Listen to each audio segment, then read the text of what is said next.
You are watching or listening to Purham and Associates.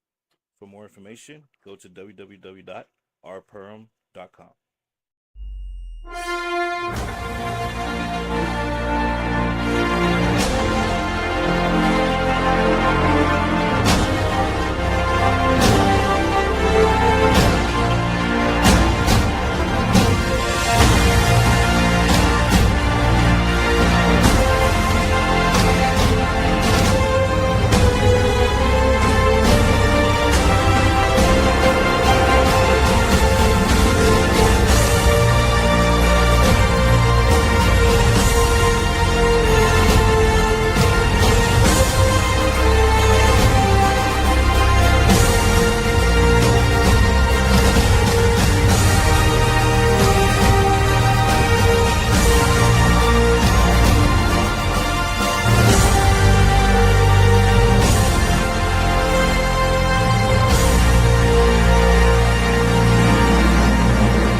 Hey, good day to you all. Welcome to Purham and Associates, and I am your host, Randy Purham.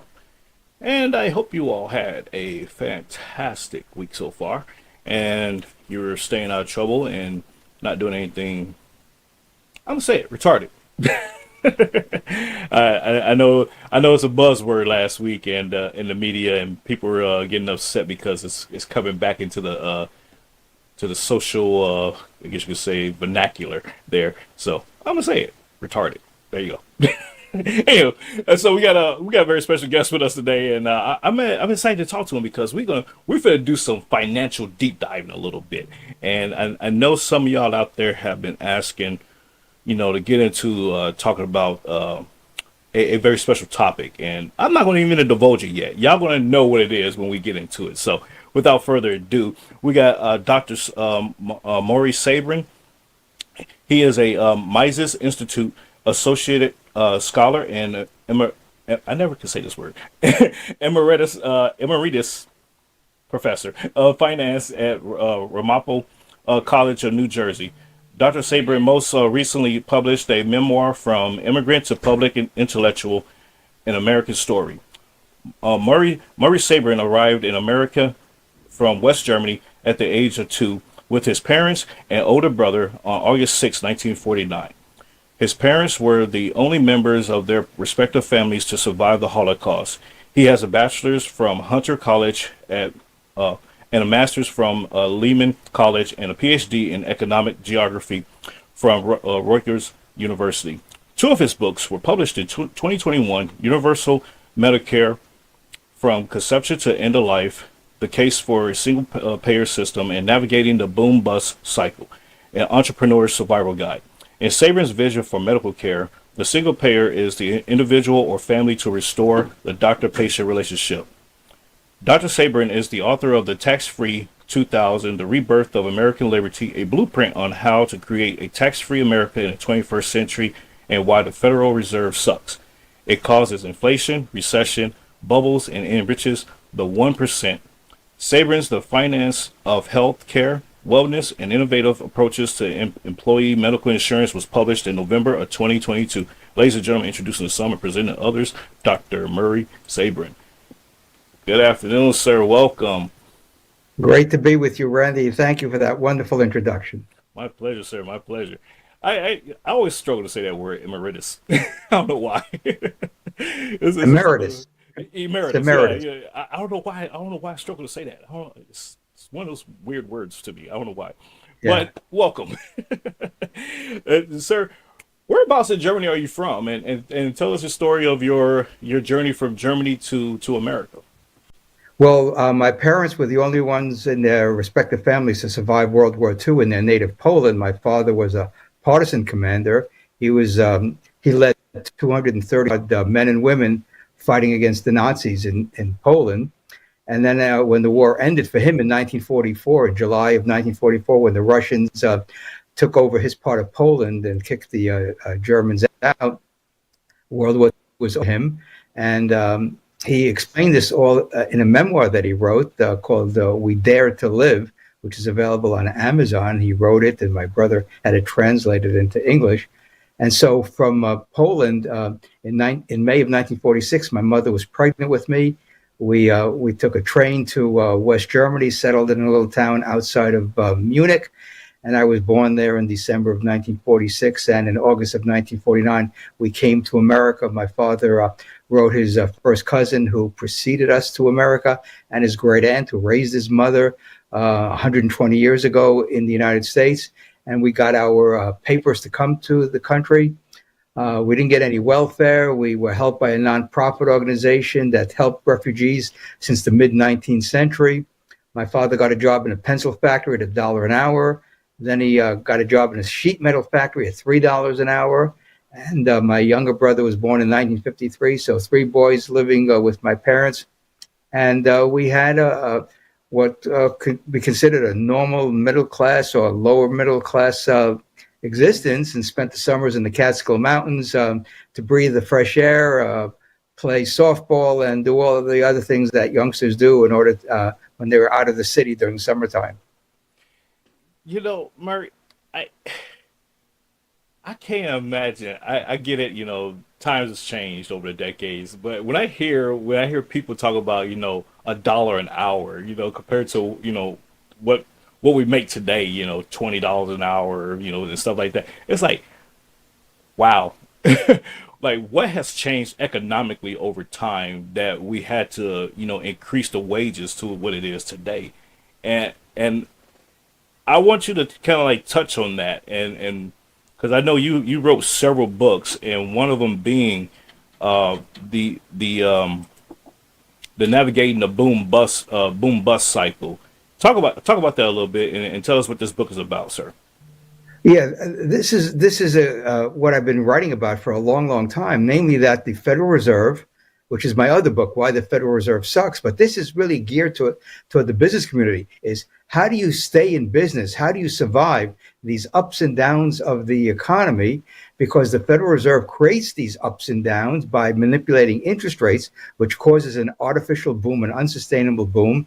And then when the Fed raises interest rates in order to stop the inflation that it creates, uh, unemployment rises, businesses see sales going down, and the plans that they had when we had low interest Hmm. rates uh, reveal that they overexpanded their enterprises.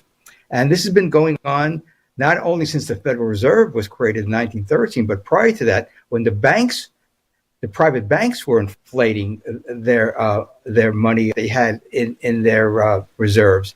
And so you get the banking panics of the 19th century.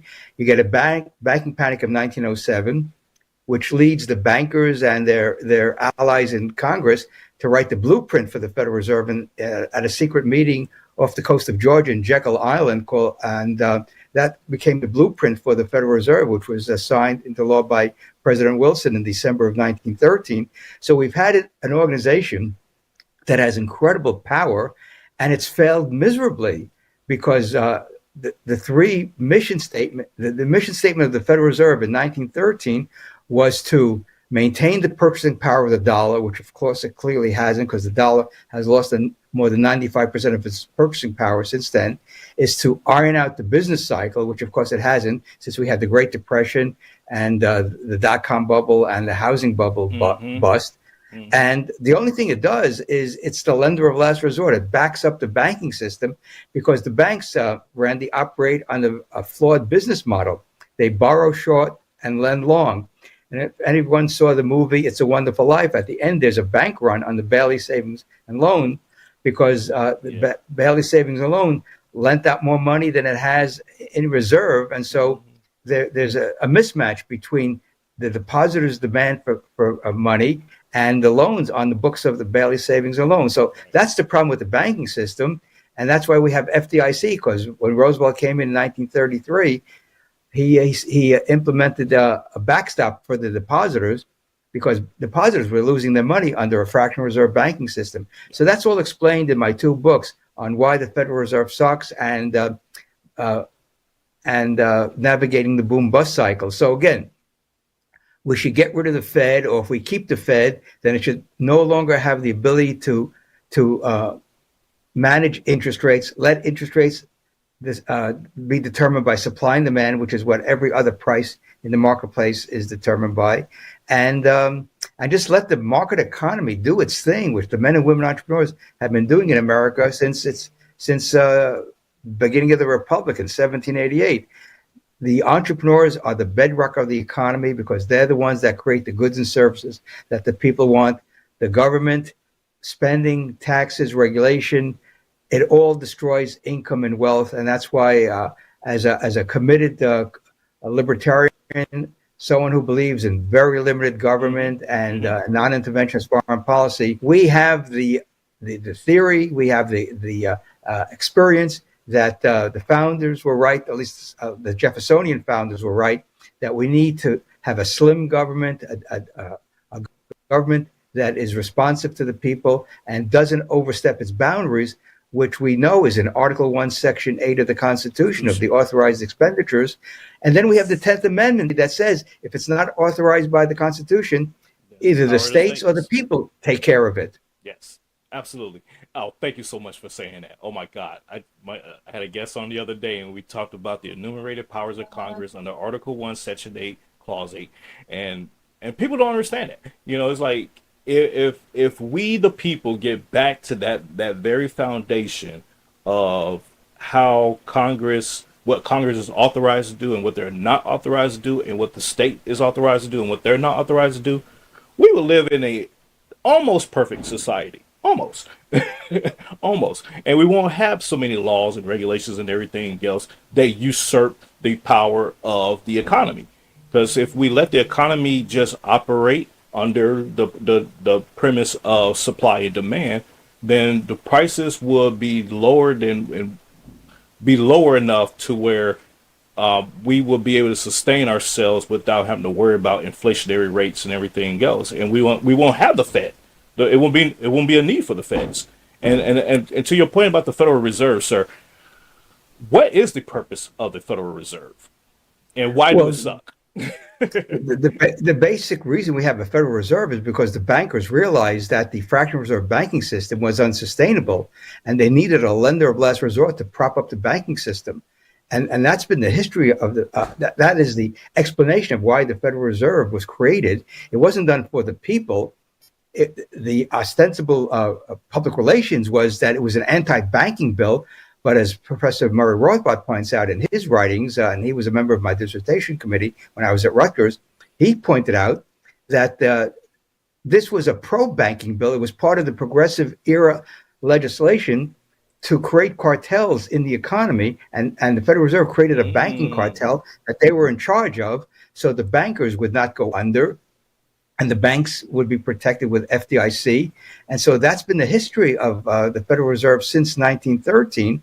It's done a good job in propping up the banks, but the cost of that has been a massive increase in the money supply, a massive increase in prices, and that explains why prices are high, wages are high, housing is exorbitant, rents are high. It's mm. because of all this money that's been created over the past 110 years since the Federal Reserve began operations in 1914. So again, this is all explained in Murray Rothbard's monograph, which is available free from the Mises Institute. What has government done to our money? You can go online and order it for free. And I've been handing out copies to my neighbors here in Naples, Florida. And people say this is just an eye opener of exactly how our money has been diluted by the Federal Reserve's printing presses. Yeah, and to that point, with the to your point, you just mentioned about how the economy has been flooded with so much money, so it creates this exuberant supply, and that's why everything just costs so much because there's just so much money in the market uh, out there. Would that explain? And I could be wrong here. I don't know, but to me, it seems logical that would that explain how the stock market works and why Oh, it's yeah. it why the market is so the stock market itself is in a bullish state and versus a Hmm. bearish state. So people get they freak out when it goes into a bear state, and to me, I say it should. I would think it's better for the market to be in a bear state versus a bullish state because that means that there's a lull in the supply chain, and that makes the economy more affordable when there's a lull in the market, and that means that people can actually afford stuff versus it being a bullish market. And that means there's just too much stuff going on, and people are like holding on to assets, and so it's high. And I don't know, I could be wrong there, but I want to get your thoughts on that. Well, I talk about the stock market in the navigating the boom bust cycle. And the stock market reflects two things: the future earnings of companies, because as they say in finance, that those are discounted to the present, and that has a value today. And the money supply. If the money supply increases, money has to go somewhere. It goes into Somewhere, real estate. It goes right? into stocks. It Yeah. goes into artwork. It goes into a whole prices of goods and services. So the stock market is a beneficiary of cheap money. That's why the people on Wall Street never criticize the Fed for inflating the supply of money, because they know that That's it. asset prices go up and they make tons of money, because most stocks are earned by a small portion of the population. But a lot of people, as you know, have 401ks and IRAs, so they're dependent Hmm. upon the stock market for retirement. And if we had a perfect monetary system, stock prices would probably go up very slowly. Some companies would go up rapidly as their earnings increased dramatically over time, because they're innovative and creative and they get a lot of customers.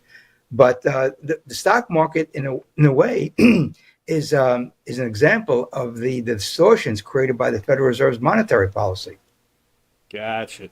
And that makes total sense. And I think a lot of people, I guess you say laymen that don't play into the markets, that don't really pay attention to how all that works on the high end economic side of things. They don't really pay attention to it. All they know is I got a paycheck, I go to the grocery store or I go shopping, and that's it. They don't care about how the money Yeah, flows and where it flows to, and the interest rates at the Feds. Because when you turn on the news and they say, "Oh, the Federal Reserve today, Jerome Powell is going to slash interest rates by 0.5 percentage points," it's like, okay, what does that mean? Who cares? yeah. No one, people don't really. That's not part of the everyday public conversation. That's only part of the techie conversations or the economist conversation circles. And so I think it's important that we bring those kind of conversations into the everyday kitchen table talk, so people do have an understanding of what's actually going on in the economy, and they can influence legislatures to actually legislate good policy to effectuate the actual economy where it affects them at home. Because otherwise, we're just going to continue to have these run of the mill type of cycles where it just goes out of control, and you see a Texas budget of $31 billion going to all kinds of stuff, and they say, well, we have a surplus. It's like, yeah, but you're not going to have your surplus because we're going to spend it on other things. And it's like, okay, fine. And no one knows anything, so it's just interesting to me. But I want to touch on your other book here, the Tax Free 2000.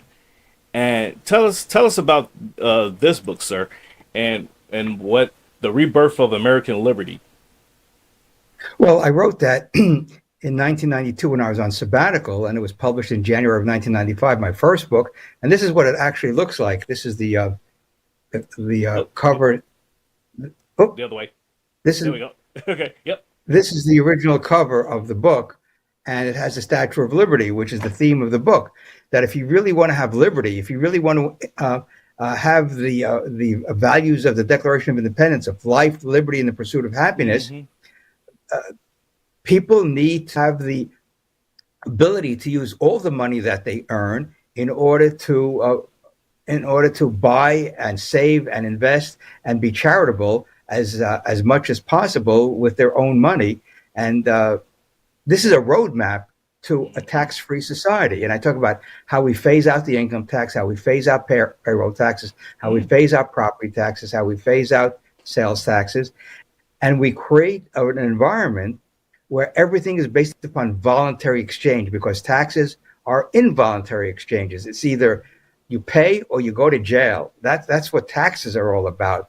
But in a market economy, it's if you don't pay, so what? You go to another vendor. In other words, no one can force us to buy something at Costco or Home Depot or the local mom and pop shop, or buy anything on Amazon. It's our choice.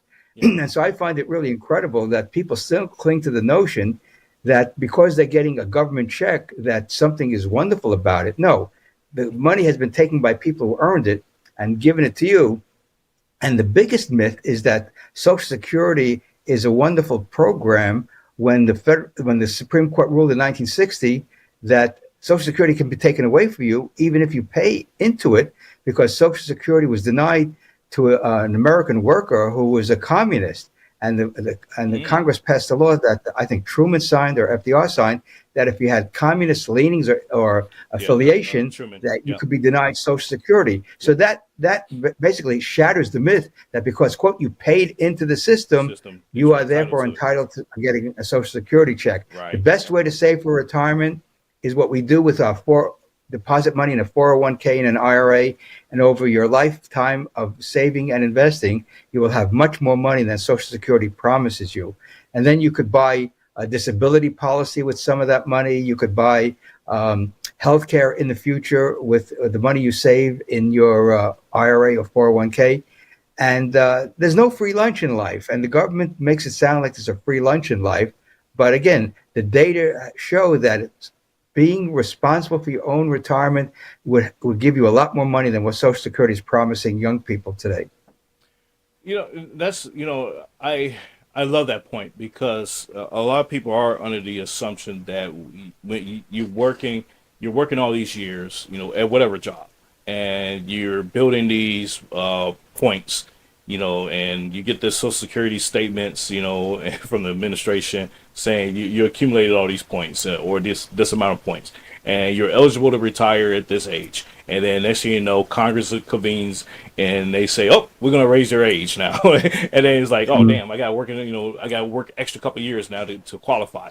And then you get to that point, and now you can draw a check, and your check is somewhere around $400 or $500, and it's like, well, I worked all these years just to draw this measly couple $100 a month type of thing.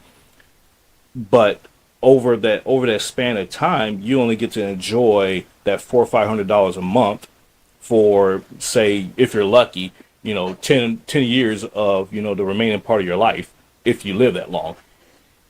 Is I'm going on a limb and ask you this question: is Social Security, is the system itself, is it a scam, or should we abolish the Social Security system altogether and just let people just keep their money and they just put it into their own savings?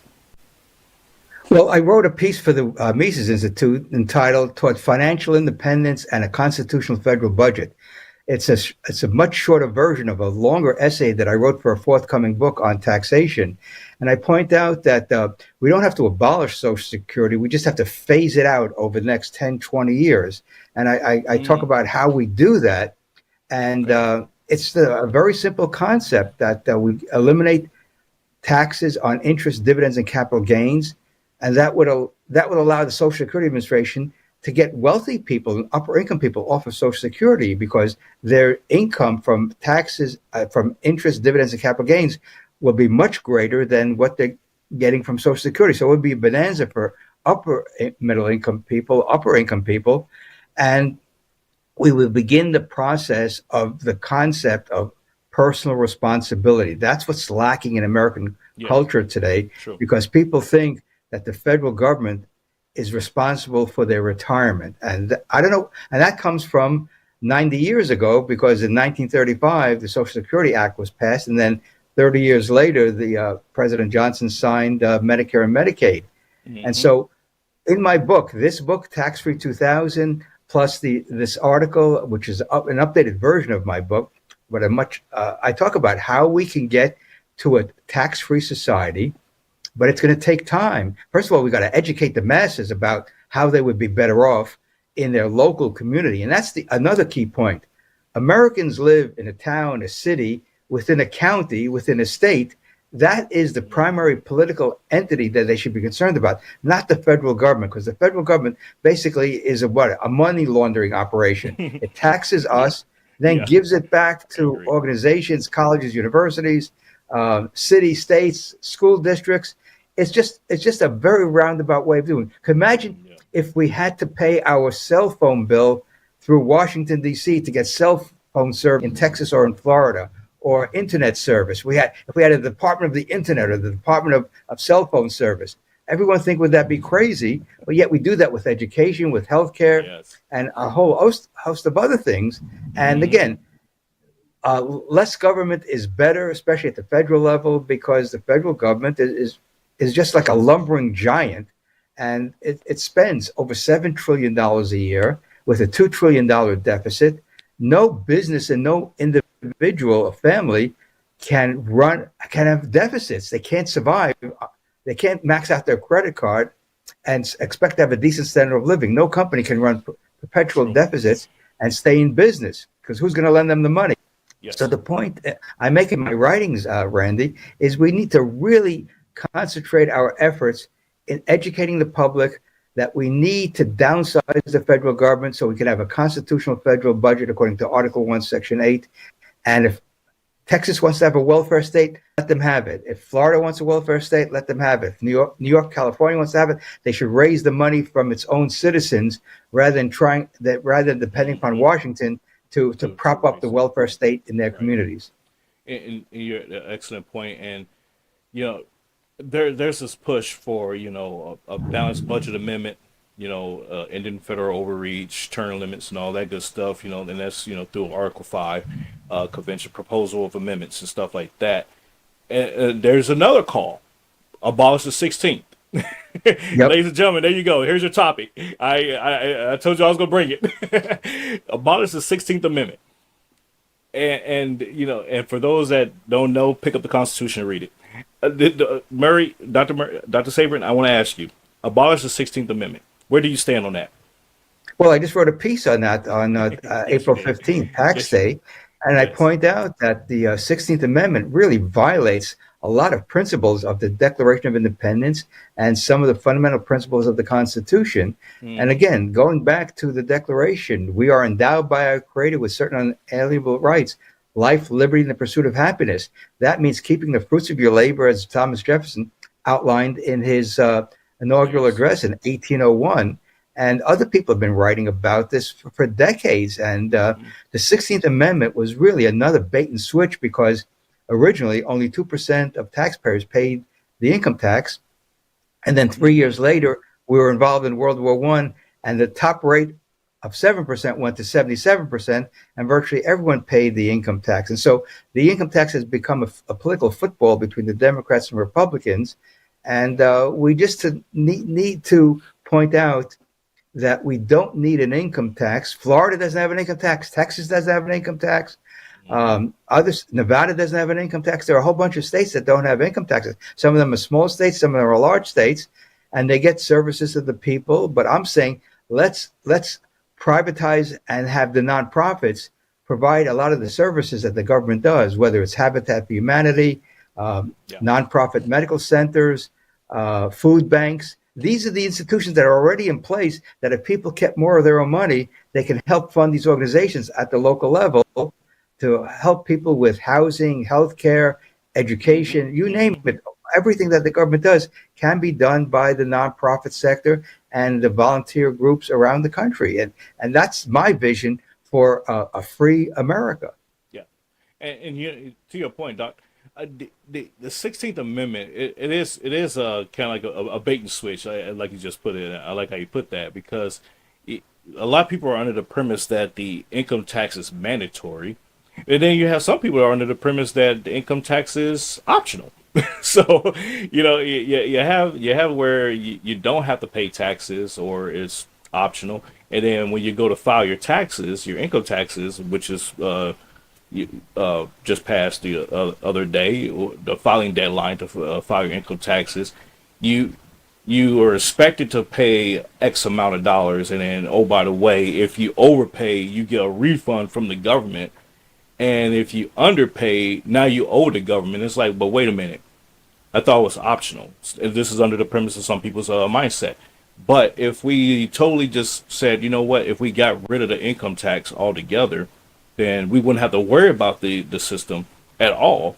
And President Trump is proposing that we abolish the IRS. So in effect, if he did abolish the IRS, would that effectually abolish the 16th Amendment?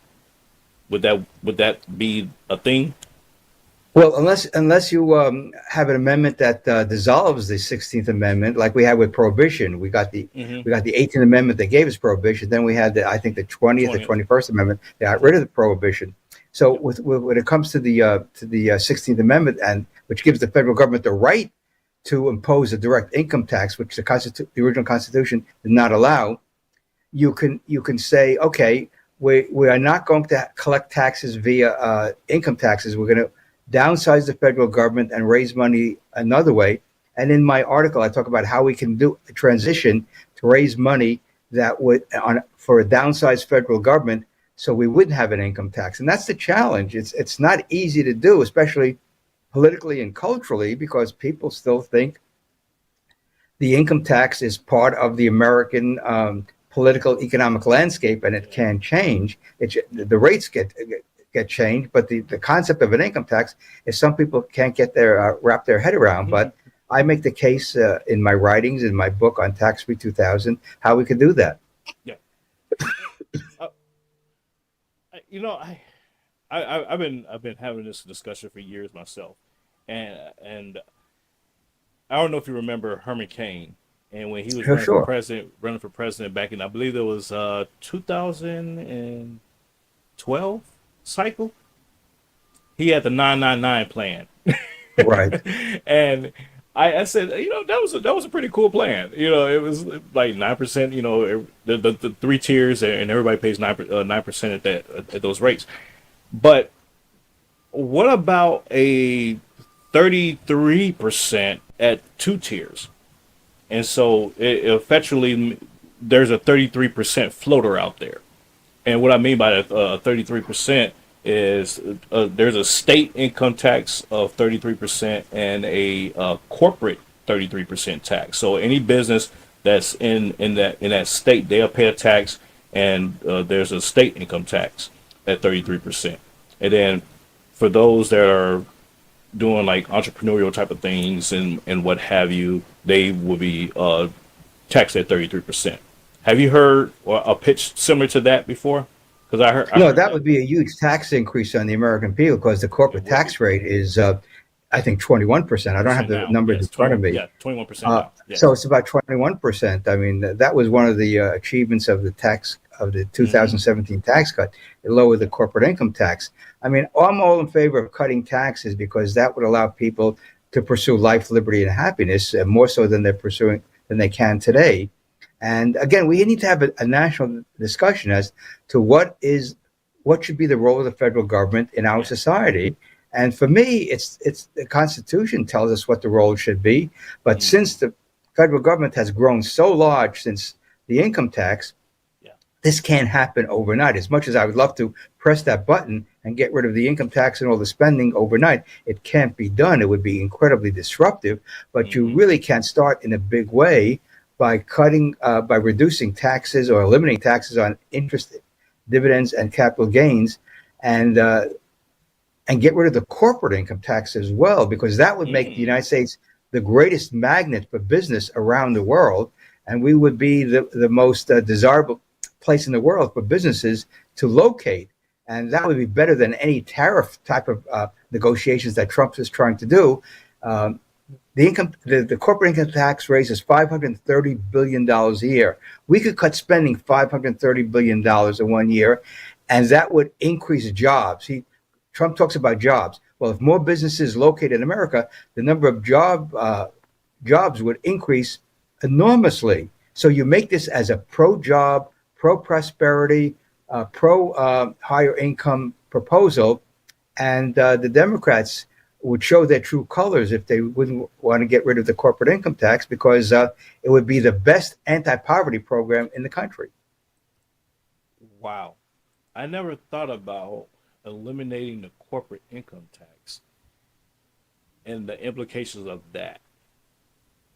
That's interesting. See, that's why Well, that's why it you're a costs doctor. it costs $500 billion for the American people and businesses to comply with the tax code.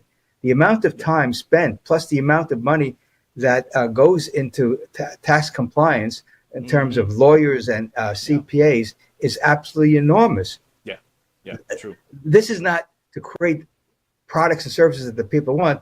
It's to comply with the tax code so you don't get fined or go to jail by the IRS. So again, this is the imagination that we need to talk about: is how do you create a better society? How do you create, as the preamble to the Constitution says, a more perfect union? We Mm-hmm. will not have perfection because human beings are imperfect. So how can we get closer toward a more perfect union? And again, the Declaration gives us the foundation. It's life, liberty, pursuit of happiness. Happiness. Yep. And that means keeping the fruits of your labor and giving entrepreneurs the greatest freedom in the history of the world by having them invest and save and invest in order to build the companies that are going to provide for the American people. This is not, as they say, rocket science. This is just basic economics and basic finance. Mm-hmm. And unfortunately, we live in a very polarized, politicized society. You've got the red states and the blue states, the Republicans and the Democrats. But in the final analysis, no one's talking about cutting spending the way I'm talking about it, and cutting the impact, the imprint of the federal government on the American economy.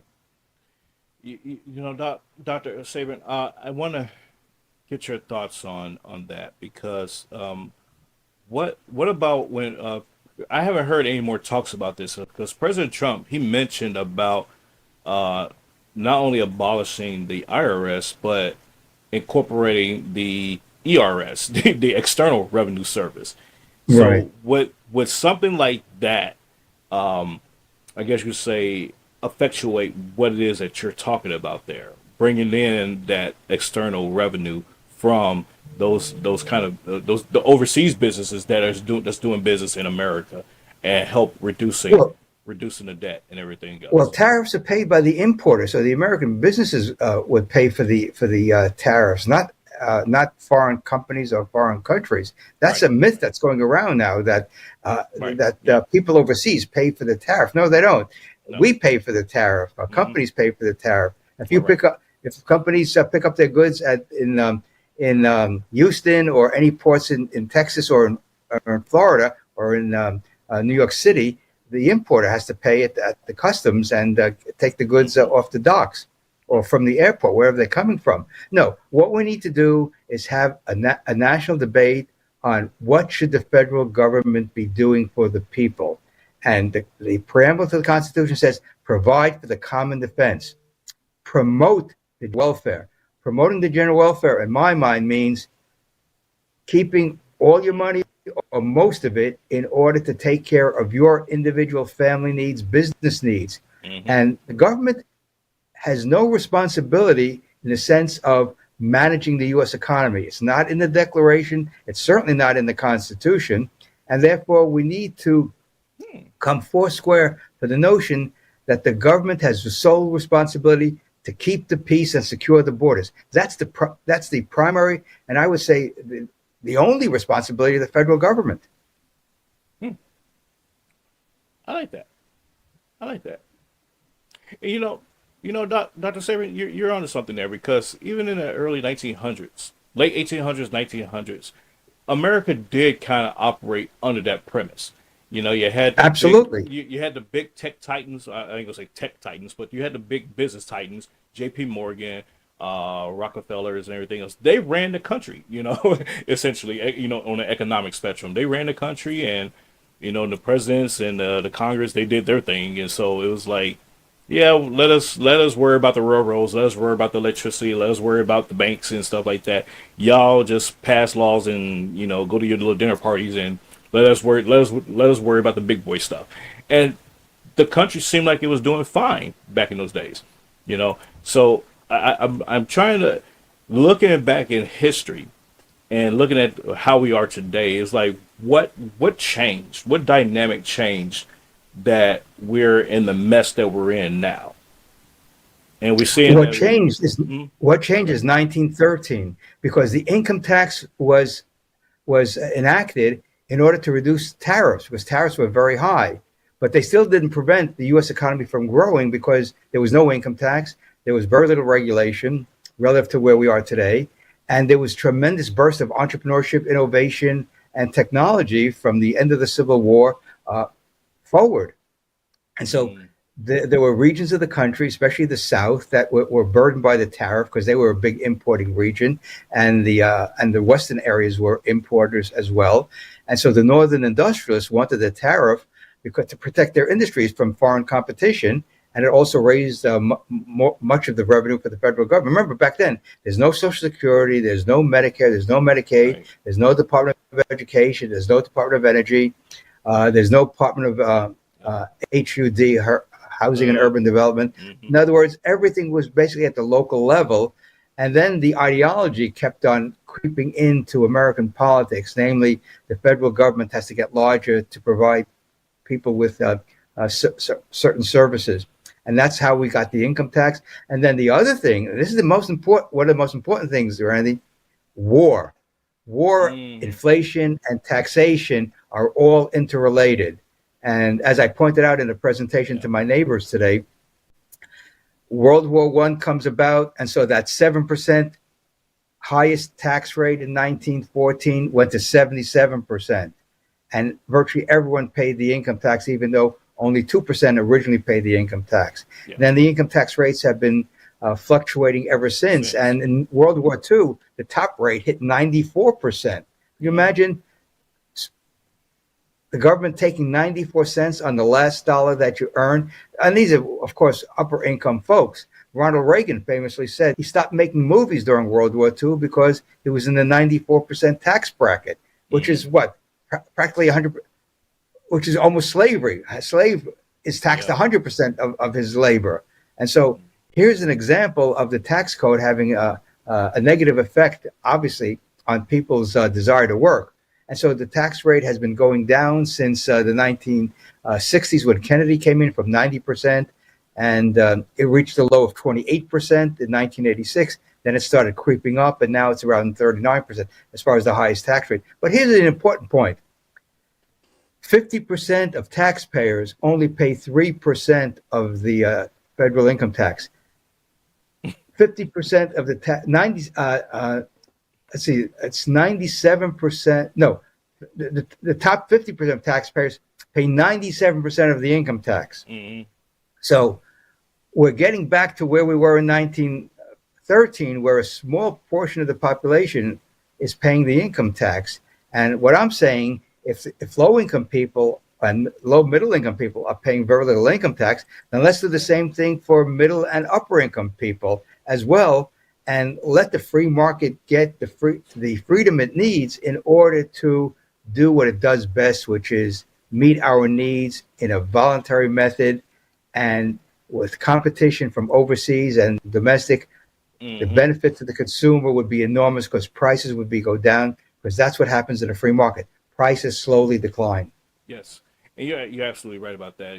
A free market. We've seen it. Throughout history, we see it present day. You see companies, they start up, people they meet people's demand, and then they get supported, and they stay around. If they don't meet the people's demand, they shut down. They go away. It's just the way life is. You see it with influencers. You either can meet the people's demand for entertainment, or you can't, and you go away. It's common sense to me. It's just I don't understand no why big government don't understand that concept, and they constantly try to reinvent the wheel every single day with these kind of things. But we'll figure it out one day, I guess, Doc. But I want to get to your I'm not gonna say your last book, but your next book here, from immigrant to public intellectual. Uh, Talk to us about this book here. I love the title, and tell us about this book here, and what we can expect from this one. Well, it basically goes into my personal journey arriving in America in 1949, through graduate school in the 1970s, and then become a college professor in 1985. And I finished the book with my first run for political office as the first third-party candidate in New Jersey to get matching funds, and that required me to be in the debates with the Republican and Democratic candidates at the time, the Republican governor, Christy Todd Whitman, and the a Democratic candidate, Jim McGreevey, who became governor 4 years later. And the point I make in this book is that you don't have to win elections. Third parties don't have to win elections to affect public policy. For Mm-hmm. example, one of the things I talked about in the debates was we should raise the speed limit in New Jersey at that time was 55 to 65. And guess what happened? 6 months after I was elected, uh, Governor Whitman raised the speed limit to 65. The other thing I recommended was we deregulate the auto insurance industry because auto insurance was a mess in New Jersey. Rates were high and people were complaining bitterly. 4 years later, Jim McGreevey gets elected, and guess what he does? He deregulates the automobile insurance industry, and prices come down. The industry is stabilized. In addition, we struck a blow for free speech in New Jersey because I had a Sabrin for Governor sign on my front lawn, and one day I was coming home from teaching, and there was a little note in the mailbox from a police officer in town saying you're violating an ordinance which prohibits you from having a political sign on your property. So our campaign attorney went to court, and the judge threw it out as a gross violation of the First Amendment. So that's part of Mm-hmm. case law in the state of New Jersey. We struck a blow for free speech in New Jersey. So again, these are the little things, and that's a little, the automobile insurance, the speed limit. But there are other things I warned about, heavy borrowing and making sure that the state is attractive for business because people are leaving high tax states like New Jersey, New York, Illinois, California Mm-hmm. for Florida and Texas, Nevada, where there's no state income tax and the weather is a lot better as well. So, Yes. so again, you don't have to win elections as a third party candidate. And so, since then, I ran as a Republican in the a Republican U.S. Senate primary, and I did it, but I made my points that the Patriot Act is unpatriotic because it Mm-hmm. violates our civil Yep. liberties, that Yep. we don't, that energy independence will come about through the free market, not through government intervention, Yep. that we need to downsize the federal government, that we need to stop the Fed from inflating. And of course, since the early 2000s when I ran, uh, things have gotten a lot worse from the public side because we have this enormous debt, we have enormous deficits, we have enormous spending, enormous money printing, and we just need to downsize the federal government. And so I've been vindicated in terms of what's been happening since I ran for the U.S. Senate. But again, there's a lot more work to do because people still are embracing the federal government. The Republicans lose the argument when they say we need to have a strong social safety net. Then they're just conceding to the Democrats that the federal government should be involved in social services rather than accepting the premise of Peter Drucker, who wrote in the Wall Street Journal in 1991 that the welfare government has been incompetent in solving social problems, and therefore we need to replace the welfare state with the nonprofit sector. That's Peter Drucker, the management guru who, for 70 years, wrote about these Mm-hmm. subjects. So yeah, you're right. You're right. You're right about that, doctor. And once again, government doesn't listen, and we wonder why we're in the mess that we're in because we're constantly electing. I think it should be a litmus test for elected officials that when it's time for re-election, it's like, have you not learned anything over the last few years that you've been in office? Why the system is broken? And they're like, yeah. So why should we re-elect you because you haven't done anything to fix it? Right. You're perpetuating the problem. So go sit down. We're gonna get somebody else. When we start doing that to these politicians, then I think we might be on a trajectory to actually fixing government. But until then, we're just gonna have the same problem. So I don't know. We're the problem. It's not government. I take that back. We're the problem because we keep re-electing the same people to Absolutely. Well, keep that's why you have to keep on doing yeah. what you're doing, Randy, is getting Yes. people on the air to explain to the audience and hopefully beyond your audience that Mm-hmm. the system is broken. It's not broken because we have little government. It's broken because we have too much government. Too much And government. therefore, Yes. if freedom means anything, it means the freedom to keep the fruits of your labor and use it for your Mm-hmm. benefit and Mm-hmm. the people in your community through philanthropy. Yes. Absolutely. You're absolutely right about that, Dr. Sabrin. Thank you for that. Sir, please tell everybody where they can follow you and support you, sir. murraysabrin.substack.com. I write 2-3 times a week. Occasionally, I'll do a video post, and that's where people people can find out what my thinking is on current events, the economy. We're in a very precarious part of the economy right now because of all the money printing that took place by the Federal Reserve. And it looks like businesses may be retrenching because not only of the cheap money that distorted the economy, but they're uncertain about the tariff policy that is coming down the pike. So businesses are basically holding off investment because they have no idea what their rates of return would be because they don't know what their prices inputs will be uh, as tariffs start to get implemented. We don't know what that rate will be until they're finally implemented. Then we may get some clarity, and then businesses can plan better than they can today. And besides, we need to do what my hat says: make Americans financially independent. That is the goal of what the American people should be, rather than relying on a check from the taxpayer via the government. Absolutely. I totally agree with that. I love that idea. Dr. Sabrin, thank you so much for being here today, and I truly appreciate you.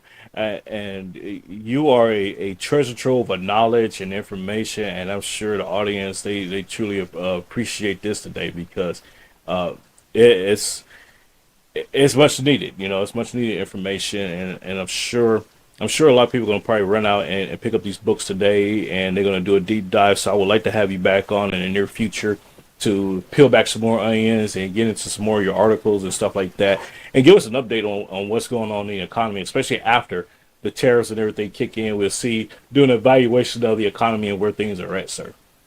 Terrific. Thanks so much, Randy. I appreciate it. Absolutely, absolutely. Thank you, sir. Have a great day and be safe. You too. Yeah, God Take bless care. you too. Ladies and gentlemen, that was Dr. Murray Sabrin. You know, abolish the 16th. That's something that I've been talking about for years now, and people kind of just look at me like, "What are you talking about?" Yeah, but it's true.